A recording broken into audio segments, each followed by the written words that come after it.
Waiting to find your passion and purpose in life before you're ready to be happy is like wanting a relationship, but only believing in love at first sight. Most people I know, including myself, don't find their passion and purpose by thinking really hard and then suddenly knowing. I thought people did that, but I learned the hard way that that's not so. Instead, their passion and purposes get revealed to them through their experiences. And most people don't pay attention and see what those experiences are that lead them down the right path. And I'm going to show you how I discovered how to do that and how I went about it. So a couple months ago, I had one of my annual existential crises. Yes, I always have one about once a year. Anyway, this particular one was about my work and my job. And let me explain. For the first 12 years of my life, I only had one mission: be a good Asian and get good grades, and play piano and violin. Then in college, I got a degree in computer science because people closest to me recommended that I should do it. Side note, I actually wanted a degree in psychology, and I ended up getting both degrees because why not? But I stuck with computer science because many of my peers convinced me it was better for money and job prospects, which wasn't untrue. Then after college, of course, I started working in one of the big tech companies, and I stayed there for 5 years. Now, I got to solve a lot of cool, challenging problems, and I did learn a lot. And of course, I did make lots of money, but I didn't love my job. And at the time, I didn't realize that you could love your job until I noticed my tech friends always just nerded out over like the latest crypto discoveries or programming language quirks. And I would just, twiddle my thumbs during the conversation while thinking about cats or something. This is the first time I realized I felt odd. Like, why did it seem like my tech friends loved tech, but I didn't? Now, I'm not saying they loved their jobs all the time. In fact, a lot of them didn't, but they did love tech. They loved their craft. And it was almost the opposite for me. Like, I liked my job in that I liked the people and the team I was working with, and I liked our mission, but I didn't love the craft. I was just going through all the motions in my job and then never really caring about anything even remotely related to it outside the job. Fast forward 5 years later, I lost a bunch of weight, I got fit, and then I realized, wow, I feel great in my body, and I would love to help other people lose weight and get fit sustainably. So I left my big tech company to start my own health and fitness business with my co-founder and business partner. And I thought that this time I should feel fulfilled, right? I should love my job. I'm literally creating it for myself. And while the business was fulfilling in the this will make an impact sense, something was still missing. It was like I felt I was making a type of social impact and getting a social kind of fulfillment, but there wasn't that personal sense of fulfillment. And I remember the day I was curled up in fetal position, wondering, like, oh my God, I worked my butt off to literally create a job for myself. I did this to myself. Like, how is it that I'm still not enjoying this? Like, I can't even give myself what I want. How can anyone else? How can I expect it to happen, right? And that's the point where it hit me. Like, duh, I have no idea what I want. Until that point, I've only really ever been following what my parents and authority figures seem to want me to do or what my peers in society seem to value. Like, given a bunch of options, I would always choose the one that I think society will value most rather than the one that I might value most. And when I started to desperately try to figure out what I wanted to personally do, what gives me personal satisfaction, I was met with a lot of journaling prompts in my self-discovery process, right? So, tell me if you heard these before. What are you passionate about? What did you love to do when you were a child? If you never had to make money again, what would you do? If you had 1 year left to live, what would you do? No, don't get me wrong. These are excellent journal prompts and they actually helped me a lot, but they weren't enough. I noticed my answers were still tinged with a little bit of should energy. And even when I try to remove the should, like when I caught myself answering what I think somebody should want to hear, I removed that. But what happened was I was left with nothing to say. And that's when I picked up this book called The Genius Habit that really reprogrammed the way that I approached this discovery process. Now, while of course this has a lot of journaling prompts too, what really sets this method apart from the others is that it encourages you to pay attention to and actually track what is currently turning you on about life and work right now to help guide you and figure out how to incorporate more of that stuff into your day-to-day work and life. When I finally got this, I started noticing where pockets of fulfillment and joy were. I expanded those pockets, minimized or eliminated away the parts that didn't spark joy, and it was like my passion and purpose found me. And then I started just calling in more of it. Spoiler alert, I'm still doing my weight loss coaching business. I didn't quit just because it didn't spark joy at the time anymore. And thank God I didn't, because I would have missed out on so many gems that were right there, and I just didn't let myself notice them. And honestly, if you took away my business from me right now, I have so much confidence that I can find another job that may look completely different, but I can still play to my strengths there. I still know how I would navigate that. And this is really what I learned to do. So there's passion and then there's purpose. First, let's tackle passion. So the book doesn't use these same terms, but I'm kind of making it my own and rewording it in a way that makes sense to me. And I encourage whenever you read a book to always make it your own and put your own words on it. It makes it more memorable and more personalized. So first, figure out what your genius is. That's what they call it in the book, but for me, it's kind of like the equivalent to your passion. They also call it your personal challenge, which I love this description. Your personal challenge is the exact right kind of challenge for you that is fun, but also has exciting tension because it's also kind of challenging. So your genius defines your go-to way of processing information, not the way you would like to process information or should process information. It's the way you naturally tend to process information to problem solve. Another way I like to think about it is it's the flavor of thinking that is most exciting for you. I have never heard this definition before, and it was really clarifying for me. For instance, when I started using the tracking tool from the book, they have this little tracking tool that you can use. I noticed that my go-to way of problem solving was to always come at things from the other person's perspective. In every instance where I have to solve some kind of a problem, or in any instances of my personal life where even no problem existed, but I'm making one up anyway, I'm always trying to figure out what is the other person's expectations and motivations, and how can I bridge the gap between that and what I'm trying to communicate, right? I realize my genius involves figuring out other people, figuring out what is their reality and how to bridge it with a reality that I'm trying to communicate. And another flavor of processing information that I tend to go to is thinking in analogies. I love analogies. I see analogies everywhere. And what kind of information processing or problem solving did I not naturally gravitate towards? It was things like business strategy or solving complex design or product problems, like things where a human was not directly in the loop. These were all of things my business partner was exceptionally good at. And I thought that in order to be a good businesswoman, I have to be good at those too. And I thought I had to match her. And I worked really hard to try to solve those kinds of problems. And it was actually a reason why I felt so bleh in my own business. Those weren't naturally the problems that I was naturally inclined towards solving. Note, I do want to say I was exercising my genius at certain parts of my work. They were there, but because I was also trying to be good at all the draining parts that suck so much energy out of me, I was often in the state of so much anxiety or burnout that I couldn't even register the fun parts when they were there, if that makes sense. I didn't have enough energy to even receive the fun when it came. And note number 2, there will be times where you can't work in your zone of genius. For instance, I really hate admin type work, but sometimes I still have to do it.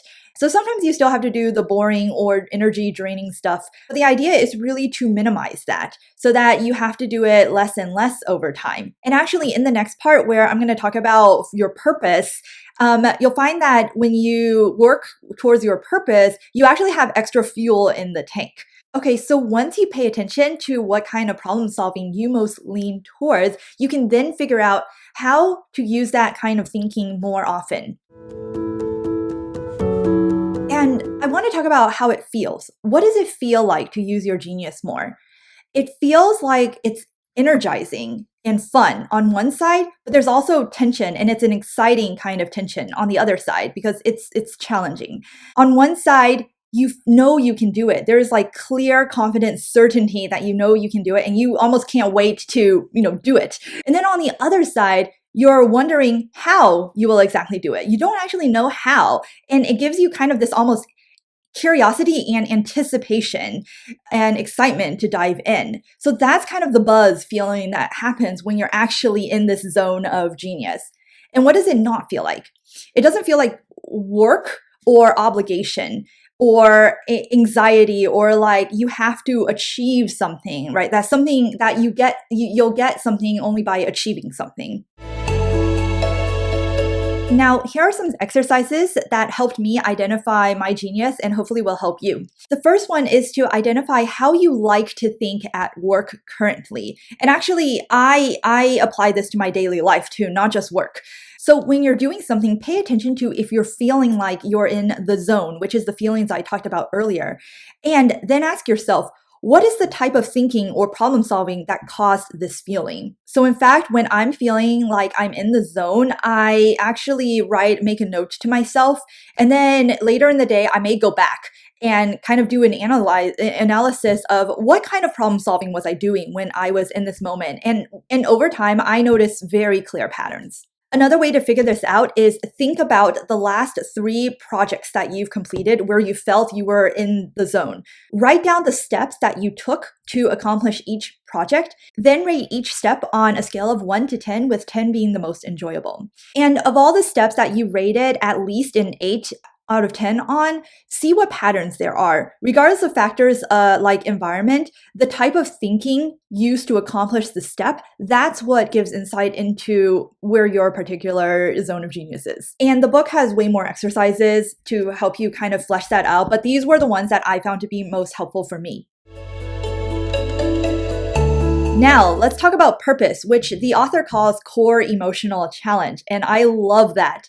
Your core emotional challenge is essentially a recurring emotional reaction to a variety of events or one major event in your life that changed the course of your life. Another way I like to think about it is, what are your recurring emotional triggers? And the thesis is, if you can identify yours, then you'll find fulfillment by helping others with this same core emotional challenge. What really knocked some sense into me was this.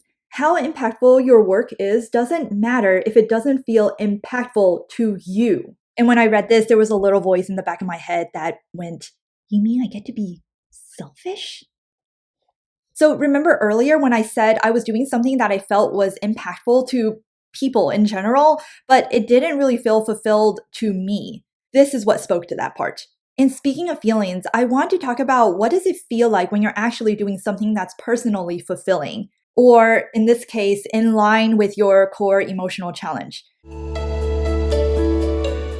For me, it feels nourishing and it feels energizing. It feels almost like the more I do it, the more energy I have, like I'm being fed. Your mileage may vary, but I'm just sharing what I feel. And to simplify it, I just feel like I'm being fueled. And this is beautiful because it provides endless motivation, because it's a personal fulfillment to help others overcome something that's a connection with your own past hurts, and yourself having resolved them. Now, this fulfillment part is different than the genius part that we talked about earlier, in that the fulfillment part is what keeps you going during those times when you can't actually use your genius on something that's enjoyable. It gives you way more fuel in the tank to ride through that. So from the book, there were 2 things that really helped me discover mine. The first one was analyzing the past, and then the second one was seeing the present. For analyzing the past, break your life down into many kind of decision stages of life or decision points you had to make. So for instance, early childhood is one, college could be another one, and then like early adulthood, like your early career could be another one, right? And then ask yourself these 3 questions. The first question, what was the best parts of this time in your life? And then the second question is, what were the most challenging parts? And definitely think about the recurring challenges that you had, especially emotional challenges that you had.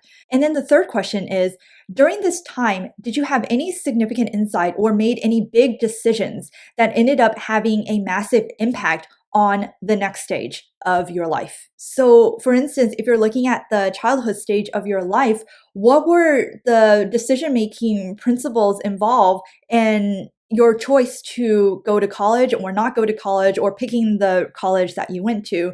And same thing, if you're going from college to early career, what were the major decision-making points that had an impact on your choice of career? Then analyze those for patterns to figure out what is your core emotional challenge. And the second way is seeing what you're currently already doing. And you could either list out moments in the past month or week when you have felt most fulfilled by the impact you were having, or as you're just going through your day, when you start to feel like fulfillment, or after you've done something and you feel that like surge of kind of like joy and energy, write that down. Identify all the ways that you're impacting those around you and look for patterns in how other people are responding as well. And as you track moments where you feel fulfilled at work on a personal level, ask yourself, what is it about this impact that feels profound to me? And for me personally, I also like to ask, what is the core emotional challenge I feel like I'm solving right now? So the author shares her process of discovering how her core emotional challenge is feeling unseen. And as I was going through this tracking exercise, I realized that I had a very similar core emotional challenge, and that was not being heard or not being understood. And as I went even further along, I realized it wasn't just other people not understanding me, it was myself not understanding me. It's that feeling of when you have so many conflicting voices in your head and you have no idea what you really want. Another core emotional challenge was feeling overburdened and feeling like I have to work really hard and that I'm not valued unless I am working hard or sacrificing myself in some way. So how do you serve your purpose?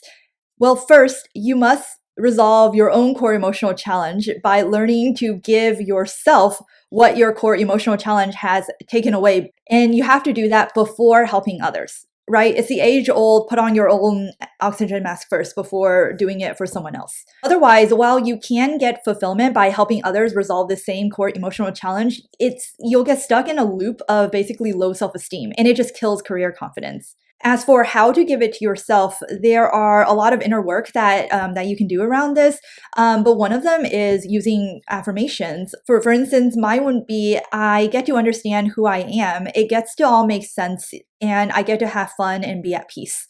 And if you struggle with affirmations like I used to, like if they feel like empty promises or lies or something, I have a video on how I make affirmations work for me. And lastly, one byproduct bonus of this is that knowing your impact helps you also know how to explain to others why certain projects are better suited for you. This is a big ability to have because you can get more of what you enjoy doing and less of what you don't want, because you have a clear language to use to convince your boss or stakeholders or even your clients that this is why I do things a certain way, or I prefer to do things a certain way, and why ultimately it's productive for everyone. Let me know your thoughts on any of this and what resonated. Now, the Genius Habit book does go into a lot more exercises and also strategies for helping you cultivate more of that at your work. I just talked about the parts that helped me the most. But if you want to go through the entire process and get all the tracking tools to go along with the discovery process, I link the book in the description below. And if you enjoyed this, please subscribe for more content and make sure to check out the description box for any important links. Until next time.